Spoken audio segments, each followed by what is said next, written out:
నిత్యము మననం చేసుకోవాల్సినటువంటి గొప్ప శ్లోకం ఒకటి ఉన్నది. దాన్ని మంత్రంలా మనస్సులో ఎప్పుడు కూడా భావన చేయవచ్చు, ధ్యానం చేయవచ్చు. దీనితో ఎన్నో శక్తులను పొందవచ్చు.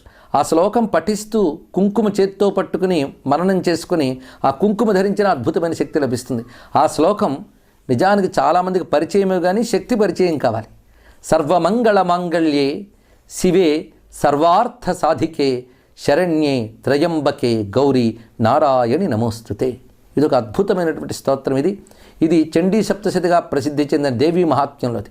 అందులో ప్రతి శ్లోకము అద్భుతమైన మంత్రరాశే, కానీ ఆ శ్లోకాలన్నింటిలోని ఒక మణిరత్నంలా ప్రకాశిస్తున్నటువంటిది ఈ దివ్యమైన శ్లోకం. దీనిలో భావం ఏంటంటే సర్వమంగళ మాంగళ్యే, మంగళము కలిగించే వాటిలో ఆ మంగళకర శక్తిగా నువ్వు ఉన్నావమ్మా అన్నారు ఇక్కడ. అంటే సృష్టిలో మనకు ఆనందం కలిగిస్తోంది, మంచి కలిగిస్తోందని వస్తువుని స్వీకరిస్తాం మనం. అంటే దానిలో ఆనందము మేలు కలిగి